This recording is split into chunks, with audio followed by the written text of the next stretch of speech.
አደገኛ ከቢድ ሐሳብ አቦ ከብል ከከላኸሎ ፈተነ ኣብ ሩስያ ቆንስል ቤት ጽሕፈት ከብጽሕ ሓብኡ ነሞድ ኣታ ተልእኹ ሓቦ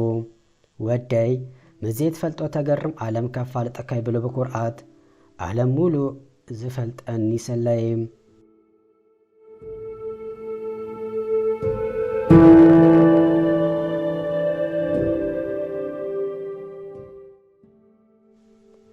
ወለዱ ገና ሕፃን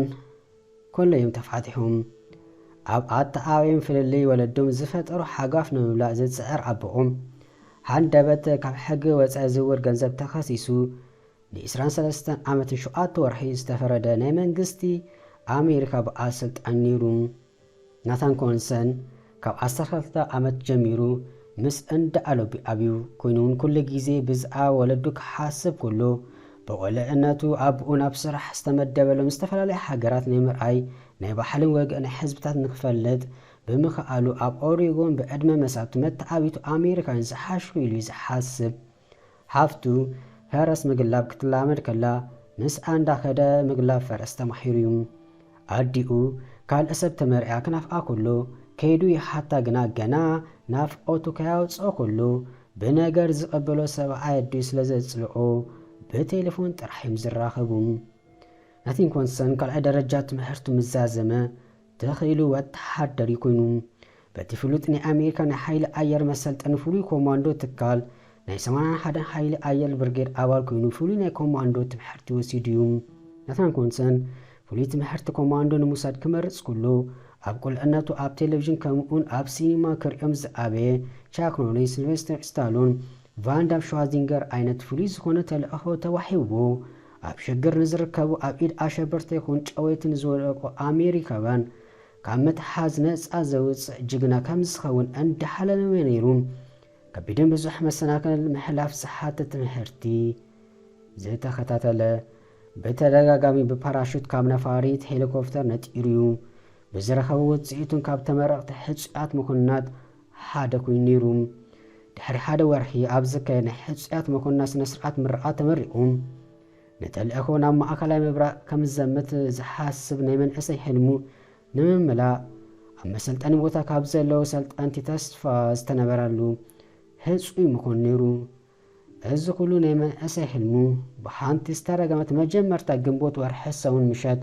ብጸልማት ካብ ሄሊኮፕተር ብዣንጥላ ናይ ምውራድ ልምድ ካብ 1700 ጫማ በራኸ ፓራሹት ክወርድ ከሎ ሕማቕ ነገር ኮይኑ ኣብ ዘይኮን ቦታ ኣሊቡ ስለ ዝወደቐ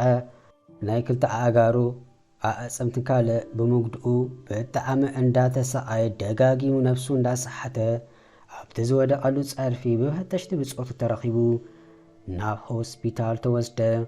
ናቲን ኮንሰን ካብኡ ኒኒዮ ናይ ኣሜሪካ ፍሉይ ኮማንዶ ኮይኑ ኣብ ቀድሚ ታሪክ ሽሙ ንምፅሓፍ ዝነበሮ ትምኒት ብሓጊ ከም ዘይነበረ ኮይኑ በነነ ንኣዋርሕ ኣብ ወተሓደራዊ ሕክምና ምስ ተገበረሉ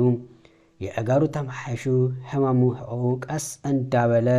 በተደጋጋሚ ብዝተገበረ መጥባሕቲ ተማዕረረም። ኣብ 21 ዓመቱ ናይ መኮነን ማዕረግ ተዋሂቦ ካብ ሞያ ውትሓደረና ብክብሪ ተሰናበተም። ሕልሙ ዝበነኖ ናቲን ኮንሰን ካብ ሆስፒታል ምስ ወፀ ናብ እንዳኣለ ብኦሪጋን ተኺሉ ዝኸደ ንሳቶም ንዝተወሰነ ሳምንቲ ብዕረፍቲ ክዕርፍ እንዳተንከባኸቡ ፀንሑ። ላዕለዋይ ትምህርቲ ንኽቕፅል ዩኒቨርሲቲ ንኽኣቱ ገበሩ። ትምህርቲ ቅድሚ ምጅማሩ ኣዲኡ ንምሕታት ናብ ካሊፎርኒያ ተጓዓዘ። ኣዲኡ ንመጀመርታ መዓልቲ ደስ ኢልዋ ዝተቐበለቱ ምዕባይ ሓዉ ናይ ሓፍቱ ናይ ትምህርቲ ወፃኢታት ንምፍሽፋን ትምህርቱ ኣቋሪፁ ናይ ሓይሊ ኣየር ኣሜሪካ ነፋሪት ነፍር ምዃኑ ከም ዝሕብናት ትዛረብ ኣዲኡ ናይ ዩኒቨርሲቲ ትምህርቱ ንምጅማር እንዳተደረበ ምዃኑ ምስ ነገራ ደስ ተበላኳ ገና ገንዘብ ክሓተን ኢላ ስለ ዝሓሰበት ብዛዕባ ዘላቶ ናይ ናብራ ሸግር ኣዕለለቱም። ሰብኣይ ኣዲኡ ካብ ዝረኽቦ ሰዓታት ሒዙ ምክንያት እንዳደለየ ብነገር ምትኩታኽ ዘበሳጮ ናቲን ኮንሰን ንውህዳት መዓልታት ናፍቆት ኣዲኡ ከውፅእ ዝነበሮ መደብ ገዲፉ ንፅባሒቱ ናብ ኦሪጎን ምምላስ ወሰነ።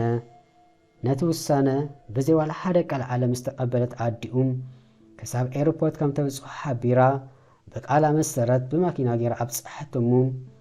أنا هيوتي بسلام كمرح قدفني دحر حجي كيتمصأني لا أسم بدتم نعديو زربا ጨካነን ዘበሳጨው ናታን ኮንሰል بحرقان انت تموتو نقبرا كمزي مص نغيروا ናብ ኦሪጎን ተመልሰም ኣብ ኦሪጎን መንበሪኡ እንደ ዓለብ ዝርከብ መደቀሲ ክፍሉ ኮይኑ ጾታ ኮምፒውተር ጌም ስራሕ ኢሉ ተታሓዙ ናታን ኮንሰል ምስኡ ኣብ ፍርትሜንግ ሚሊታሪ አካዳሚ ሰልጠኑ አባል 83 ፍሉይ ሓይሊ ኮማንዶ ብጾቱ ዝኾኑ ይዕርክቱም ኣብ ኢራቅን አፍጋኒስታን ተዋፊሮም ኣብ ልዕሊ ታንክታትን ካል ኣብ ቤት ወተሓደራዊ መካን ኮፍ ኢሎም ኣብ ወፍሪ ከም ዘለዎ ዘርኢ ስእልታትን ደብዳቤታት የልእኽሉ ነይሮም ንሱን በቪዲዮ ጌም ናይ ውግእ ጸዋታት ውግእ እንዳተዋገአ ናይ ጽሙዋ ህይወት ተታሓዙም ናታን ኮንሰል ሃፍቱን ደቂ ሓትነውን ጥራሕዮም ናይ ቀረባ ይዕርክቱ ካብ ስራሕ ኮነ ካብ ቤት ትምህርቲ ክምለሱ ከለዉ ኣብ መደቀሲ ናታን ኮንሰል ተኣኪቦም ዘሎን ዘየለን እንዳዓለሉ ነቲ ጽሙዋ ይካፈሉ ነበሩ ዝተረፈረደ ኣቦኡ ኣብ መሰልጠን ወተሓደራዊ ቤት ትምህርቲ ከሎ ኣብ ዕረፍቲ ዝመጻሉ ሰዓት ንክልተ ግዜ ዝኣክል ዝበጽሑ ናታን ኮንሰል ካብቲ ዝሓደሩ ናይ ምስልቻው ተስፋ ምቁራጽ ስምዒት ምሕዳም ኣብ ነፍሱ ከሰውን ቀዳም ናብ ቤት መኣሰርቲ እንዳኸደ ነብኡ ምሕታት ልማዱ ገበሩ ኣብ ኦሪጎን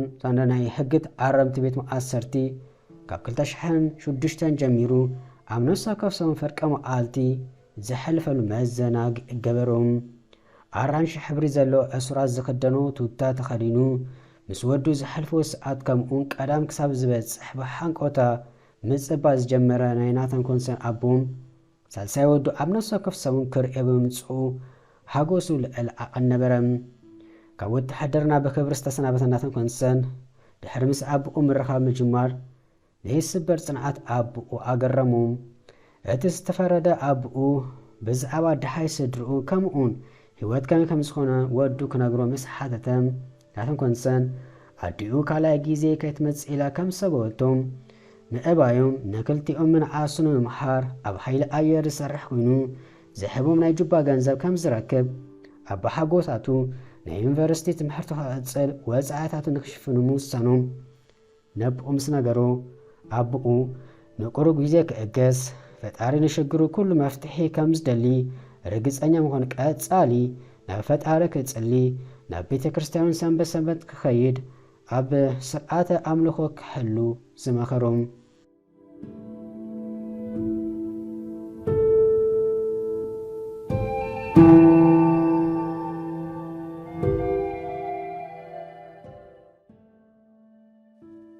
ኣብቲ ኣቦኡ ዝተኣሰረሉ ቤት መኣሰርቲ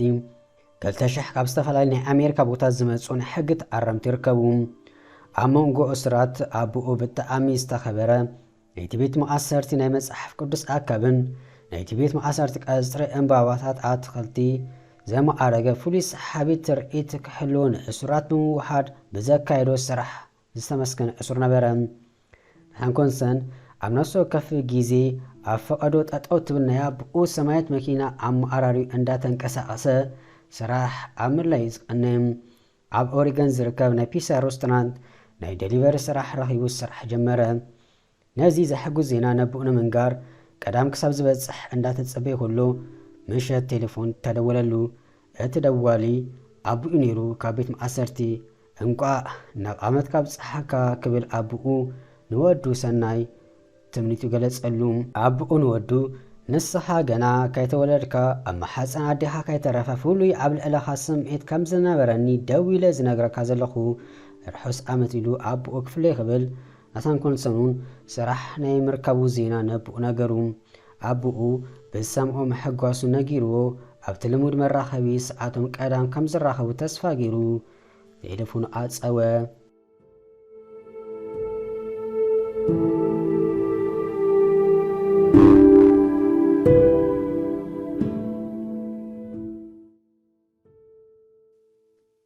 ኣብ ዝቐጽል ቀዳም ኣቦኡ ከምቲ ልሙድ ንምሕታት ናብ ቤት መኣሰርቲ ዘምርሐ ናታን ኮንሰል ምስ ኣቦኡ ተራኺቡ ክዕልል ኩሉ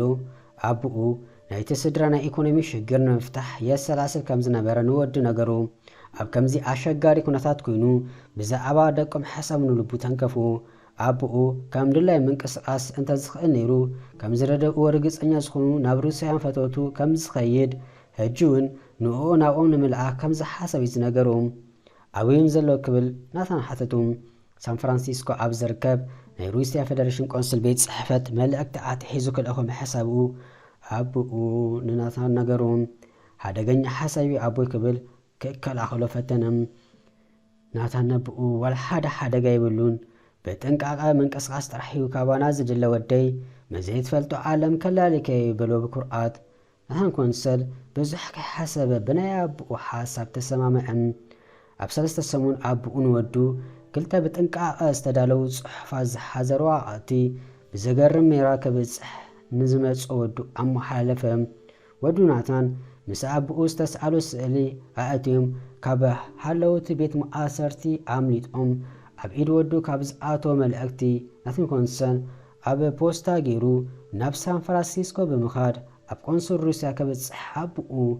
ናይ መወዳእታ ተልእኾ ሓቦም ከባቢ ሰማያዊት መኪንኡ እንዳዘወረ ናብ ሳን ፍራንሲስኮ ካሊፎርኒያ ተጓዓዘ ረፈድ ምስ በለ ሳን ፍራንሲስኮ በጽሐ ኣብ ሓደ ንእሽተይ ፔንስን ክፍሊ ሓዘ ጭሕሙ ተላጽየ ቁሩብ ዕረፍቲ ገይሩ ድሕሪ ምሳሕ ተኺሉ ናብ ሩስያ ቆንስል ቤት ጽሕፈት ናብ ዝርከብ ቦታ ኸደም ሰማይ ቀይሕ ጻዕዳ ሕብሪ ዘለዎ ናይ ሩስያ ባንዴራ ካብ ዘመሉ ሓደ ብሕጡብ ዝተሓነጸ ዕድመ ጸገበ ህንጻ ፊት መኺንኡ ደው ኣቢሉ ናብቲ ህንጻ ነታ ፖስታ ሒዙ ንውሽጢ ኣተወ ኣብቲ ቤት ጽሕፈት ተቐባሊት ጋሻ እንታይ ክትሕግዞ ከም ትኽእል ሓተተት ደቲ ቆንስላ እንተዚኹን ካልእ ናይ ሩስያ ሓላፊ ከተራኽቦ ሓተተ ብኡ ዝፀሓፎ ናይ መላለይ መልእክቲ ንክተንብቦ ሓባ ተቐባሊት ጋሻ ስቒላ ክተንብብ ድሕሪ ምጽናሕ ኣብ ቅድሚኣ ዘሎ ቴሌፎን ኣልዒላ ደወለት ድሕሪ ገለ ደቂቕ ሓደ ቀጠን ዝበለ ሩስያዊ ናብ ቤት ጽሕፈት መጸም ጭሕሚ ቁሩብ ዝኣበዮ ጸዋግ ሩስያዊ ክስዕቦ ምልክት ኣርእይዎ ናብቲ ነዊሕ መተሓላለፊ ህንጻ ናታን ኮንሰል ኣከቲሉ ጸግዒ ናብ ዝርከብ ክፍሊ ሒዙ ኣተወ